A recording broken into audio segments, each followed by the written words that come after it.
What if Zavok turned good? Or more aptly, what if he was always a little good? Of course, we can't just make him a good guy without completely hijacking his character, but we can add a subtlety that sets him on the path to good. This version of Zavok is still a ruthless warrior and leader of the Deadly Six, but he has an extra aspect to himself: honor. Despite the ruthless and demented road he would go down to become the leader of the Deadly Six, unlike his Zeti companions, he would be filled with a sense of honor. He doesn't conquer or fight without reason. He's calculated and fights with a self-righteous motive. The leader of the Deadly Six is a ruthless warrior, but one worth respect. And that's where the story begins. The mysterious lost hex, a phenomenon of a satellite that sits in the upper atmosphere, housing both animals and Zeti. Until now. An intruder lands down in the Windy Hill Zone with an entourage of robots. Stepping out of a pod is Dr. Eggman, accompanied by his lackeys Orbot and Cubot. Here we are, the Lost Hex. What a beautiful sight. The fresh air, the sparkling water, and my ticket to world domination.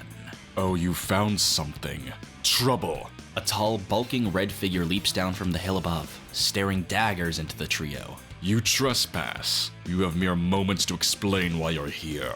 Oh, it's one of the Zeti. You come here knowing of us? Not many who cross me are knowledgeable enough to know what they're dealing with. I always do my research. Now, I'll teach you something. I am Dr. Eggman, the greatest scientific genius in the world, and your new master.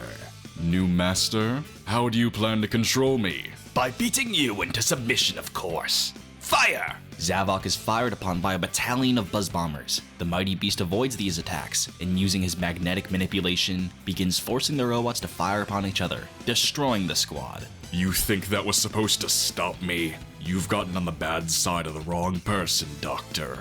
Just then, Zavok feels a sharpening pain in his head, piercing into him like sharp object after sharp object. The pain brings the Zeti to his knees, as when it subsides, he sees Dr. Eggman wielding a conch. You have a cacophonic conch. Ow. I told you, I always do my research. You best me with a cheap tactic such as this? You have no honor.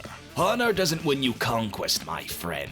Now, if you want to avoid a headache, you'll fetch your fellow Zeti for me, and begin doing things my way. Zavok stares sharply at his tormentor, before reluctantly complying. Soon enough, each of the Deadly Six are forced into Eggman's labor, capturing the animals of the Lost Hex, and doing the Doctor's dirty work. The Doctor briefly leaves to bring another batch of animals in, and after he does this, the Doctor orders the Zeti to come to one of his bases, where before giving any new orders to the Zeti, the mad genius gloats about his robotic army, giving Zavok room to chime in with a sly remark. Quite the mighty conqueror, aren't you, Doctor? Yes, I am. I conquered you, didn't I? Zavok glares at Eggman, clenching his fist, but stepping back as the Doctor continues. And with your help, I won't only conquer the world, but I'll finally destroy that blue nuisance, Sonic. An enemy of yours? Yes, one you lot will be facing soon enough, or else. Eggman waves his hand around the conch with a sinister smile. The Deadly Six know they have no choice in this battle. They'll be facing Sonic whether they like it or not. As the Doctor leaves, Zaz turns to Zavok rather giddy. Yeah, well, I don't care. I feel like destroying something. Always ready for a fight, even before you know what you're fighting. Then you'll be the one to face our new adversary first. You bet. Win or lose, I'll learn something about this hedgehog. Zavok turns his head to Zik, the short Zeti noticing Zavok's attention towards him. Perhaps this Sonic fellow can be a tool for our liberation. This so-called hero also opposes the Doctor. Relying on others is a sign of weakness, Zavok. I will do what I must to liberate my pack and get revenge on the Doctor for our humiliation. Very well. Shortly after this conversation, the Deadly Six are sent out to accompany Eggman and Windy Hill, where they come face to face with Sonic the Hedgehog. The hero and the Doctor both banter amongst themselves as Zavok surveys Sonic. He appears unassuming and weak to the Zeti, but Zavok knows if this guy is best at Eggman, then there must be some fighting ability there. Eventually, the Deadly Six are forced to retreat by Eggman, with Zaz being the one to face Sonic. Shortly thereafter, Zaz comes back, weakened and bruised. I take it that Hedgehog bested you. That little pincushion cheated. I'll tear his sorry heart open when I see him again. You let that little thing beat you up? Pathetic. You best try harder next time, Zaz. I will not tolerate weakness. Whilst Zavok conveyed a disappointed tone, he also had hoped for this outcome. This proves that Sonic may very well be capable of freeing them. If he could best one of the Zeti, there's no guessing what else he could do. As the story progresses, the Zeti continued their forced labor under Eggman, while Zavok bides his time, waiting for the right moment to take control. Zamaman is eventually sent out to fight Sonic, so whilst Zavok waits for the result of this fight, he decides to do some snooping around, eventually stumbling upon an interesting sight: Dr. Eggman testing out a strange new machine, one that can drain the life force from the planet. Zavok smirks with delight, knowing that once he gains his freedom, he has a consolation prize for his pack's suffering. Shortly after Zamon's fight against Sonic, the Deadly Six are gathered in the desert ruins in front of Eggman, as he berates their failures under his servitude. I hone your abilities. I equip you with armies of my creations. I even give you a giant sandwich, and you still disappoint me. Before any of the other Zeti can retort, the Doctor pulls out the cacophonic conch and sends an ear-piercing sound towards the Deadly Six. Each of them falls to the ground in pain as Zavok tries to fight this head-pounding sound. His pack is relying on him. He can't let them suffer this injustice anymore, and as he stares towards his tormentor with hatred and bloodlust, something interesting happens. A blue blur dashes towards Eggman, launching the conch far away. The pain suddenly stops as all the Zeti get up. Zavok stares at Sonic and Eggman bickering, knowing he must take advantage of this. His freedom, his power, his honor, all back. Thank you, Hedgehog. You freed me before I could even convince you. Now, you will provide the opening for my revenge. Our revenge. Zavok turns back to the other Deadly Six, directing them towards their vengeance. Strike my pack! Make Dr. Eggman pay for our abuse and enslavement. Make him suffer. The Zeti in unison raise their hands, taking control of the Badnik army that surrounds them. Before Sonic or Eggman can realize what's happening, a barrage of blasts rain down in their direction. Sonic quickly jumps around, dodging the attacks as he attempts to get him and Tails out of there. Those two don't have to worry much though, as Zavok is really directing this offensive towards Eggman. A few of the Zeti begin heading towards the Doctor, knocking him out of his Eggmobile and sending him packing. The mad genius flees with what remains of Orbot and Cubot, Zavok quickly taking notice, shouting at them. You can run now, Doctor, but this is only the beginning of your despair. When we get our hands on you, we will bathe in your blood. Well done, my student. Look at the reparations we have gained. Zavok smirks as he knows the entirety of Eggman's army and all of his tech up here is now at their disposal. Finding Eggman and making him suffer will be easy. The Deadly Six then return to Eggman's base, taking control of it for themselves. Zavok immediately has the other Zeti send out armies of badniks to both line of defense and find the Doctor. Within the base, the Zeti talk amongst themselves, figuring out their next move. The blue one escaped too, you know. Yeah, I won another round against that spiky little freak. Sonic is not our concern. He freed us after all. If we are to remain honorable, then he will not be our target. Who cares about him? Now that I'm free, I want to squish Eggman until he pops. And eat him, I suppose. Well, yeah. There are better ways to make him suffer. Now that we have control of Eggman's technology, what would you say if I told you he had something that could make us unbelievably powerful? Zavok motions his hand towards the terminal in the room as he presses a button, revealing a massive machine on the screen. It looks incomplete, but this toy here will grant us power in exchange for the surface's energy. If we borrow some of that life force, we can truly exact our revenge. I would say I've taught you well then.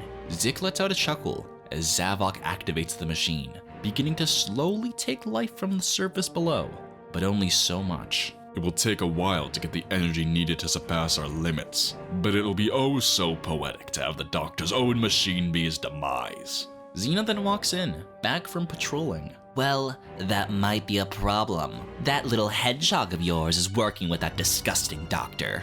What? Some of those ugly robots caught footage of it. She's right. It seems the Doctor has employed the help of Sonic according to this. Zik pulls up footage and logs of the two factions collaborating and fighting against their forces. The sight shocks Zavok to his core, as his expression becomes one of anger and disappointment. I didn't expect a supposed hero like Sonic to take the side of Eggman. He has no honor. Does he? Those little hero types think they're all so high and mighty, but they're just as bad as the rest of us. I'll put that one in his place. It'll be good to stretch these old bones. Don't trouble yourself with something beneath you, Master. I will confront the hedgehog myself. He will not serve the doctor anymore. Zik glares at Zavok before nodding as the hulking red Zeti clenches his fists and heads off to Tropical Coast. Sonic dashes around the strange floating islands, dodging rolling fruit and the many badniks in his way. Taking care of these forces, he's then caught off guard by a demonic silhouette standing on a platform above. The beast lands down in front of him, revealing Zavok. Another one of you, huh? You chumps won't take a break, will ya? Well, if it's a fight you want. I'm not here for fighting, hedgehog. Yet. Oh, your other two pals won't run for sitting still. So you're not here to stop me then? I only wish to talk. I'm all ears. You claim to be a hero, do you not? Someone who fights for freedom? If that's how you see me, I just do what I gotta do. Then why do you help the doctor? He's a ruthless maniac who only cares for himself. Hey, I hate working with the doctor as much as the next guy, but me and Tails need him to stop that machine you and your friends are using. We are merely borrowing some of your planet's energy, not enough to do any permanent damage. Our pride calls for revenge against the doctor. He's done injustice after injustice to us. Considering you so kindly freed my pack, I will spare you any violence if you and your foxy friend take your leave from the Lost Hex. I hear your plea, but with world-ending weapons in the mix, I can't take that chance. Very well then. I doubt words will make us come to an agreement. Zavok jumps back, stretching before getting in a battle-ready position. Sonic knows all too well that this fight is now unavoidable. The red Zeti dashes towards Sonic, launching a series of fireballs at the hedgehog. Sonic avoiding each of them, but only narrowly. Zavok utilizes many of his abilities during this fight, including his ability to hover, which provides a great advantage against Sonic. The blue hedgehog isn't a cakewalk though. His speed and spin attacks provide a great challenge for the Zeti, and neither of the two have a clear advantage. Eventually tiring himself of this back and forth, Zavok tries hurling robots at the hedgehog with his magnetic abilities. Sonic in response avoids each of these projectiles. While dodging though, he starts slipping onto the edge of the platform, seemingly about to fall, when suddenly, Zavok outstretches his hand, helping Sonic back to balance. Whoa, thanks pal, nearly had me there. If you are to die, it will be in the honor of combat, not to your own incompetence. Sonic smirks before jumping back, as Zavok gets back into position too. Their fierce fight continues, with punches thrown, fireballs blasted, and plenty of spin dashes. Soon enough, things are at a standstill, with both of them matched very evenly. In response, Zavok halts his offensive, breathing heavily. It seems we've at a standstill. I will take my leave and give the rest of my pack their fair shot against you. But no, I will be back. Sonic's face forms a cocky grin as he responds, looking forward to it. Zavok turns back and leaps far away to the neighboring platforms as he leaves the area. Sonic can only ponder on this strange encounter. His enemies, or at the very least, this enemy, doesn't seem to be all bad. Zavok eventually arrives back at the base and relays his battle to the other Zeti, whom of which give mixed reactions. So you spared that little hedgehog? Ew. Yeah, you let that spiky freak beat you up? He didn't win. I went there to try and convince him of our cause. The fight was merely a way for me to test him. Mercy isn't something us Zeti practice, Zavok. I did not give that hedgehog mercy. I put him in his place. You would have complained had I not let any of you take a swing at him. If he doesn't heed my warning and bests the rest of you, then I will see to it that I rid him from this world. Zik glares at his student before simply going to a different corner of the room. Zavok then turns to Xena, pointing at her as she paints her nails. What do you want? If Sonic and the Doctor make it to the frozen factory, I want you to personally deal with them. The snow? Really? Better than a hot desert or beach, I suppose. I'll take care of it after I finish this new coat. Zavok then turns back and leaves the room, and as this happens, Zik takes the opportunity to look at the computer terminal. The old Zeti smirks as he begins to plot. After Sonic and Eggman make their way to the frozen factory, Sonic faces off against Xena, and once again, comes out on top. Reporting back to Zavok, Xena admits her loss to her leader. Your failure disgusts me, Xena. Perhaps try focusing on your fighting skills more than your nails. Whatever. Perhaps it's time we power up then. What are you getting at, Master? The energy we've stolen so far has boosted us, but it's clearly not enough. If we are to exact our revenge, then we're going to need more. Patience. We will have enough energy to get our revenge against the Doctor. The only obstacle in our way is Sonic. Perhaps you're not understanding me. We're not going far enough. The entire planet deserves to suffer for the injustice done against us. We should drain the whole world of its energy and take it for ourselves.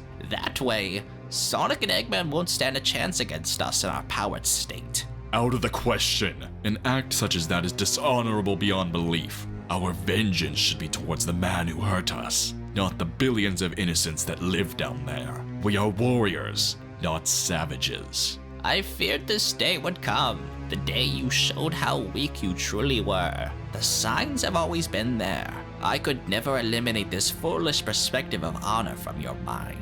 It's made you soft and merciful. As this confrontation happens, the other Deadly Six begin to watch. Perhaps I was foolish to let my position go to the likes of you. I clearly didn't train you well enough. Perhaps I was foolish to let you lead us down this self-destructive path. Glory and power will not come from being reckless. Now I know you have no honor either. I think your time with the Deadly Six has expired. You're a weak and pathetic creature. I saw so much potential in you, only for you to squander it with weakness. Zavok gives his former master a stare of disgust. The hulking beast storms out of the base before he can even be forced out, leaving the remaining Zeti completely shocked at what happened. Many of them are conflicted, as despite the dysfunction of this group, they all held a level of respect for Zavok. Ultimately though, Zik puts the rest of them in line, and convinces them of their former leader's weakness. Zavok was a strong warrior, but he was corrupted by weak ideals. We are better off without him, and anyone who agrees with him will be forced out too. The others Zeti give an uncomfortable look as they decide to hold their tongue. Well, now what? We're not exactly the Deadly Six without him. Zik ponders for a second before staring at the Badnik production line in front of him, taking notice at the animals being stuffed into the robotic shells. We'll just have to make a new member ourselves. And that's where we'll be leaving things for right now. April Fools, everybody! I wanted to make an absolutely ridiculous redemption arc for everyone's least favorite character. Something only an April Fool's What If could have. Fret not about the ending though. I plan to have the day of April Fools extended to this whole month, as later this April, I'll be releasing the second and final part to this What If. What do you think will happen now that Zavok has been kicked out of the Deadly Six? Where will he go now that he opposes his own pack? And what do the other Zeti have in store with his absence? Find out next time on What If Sonic. Make sure to like and subscribe for more if you want to. And as always, thanks for watching.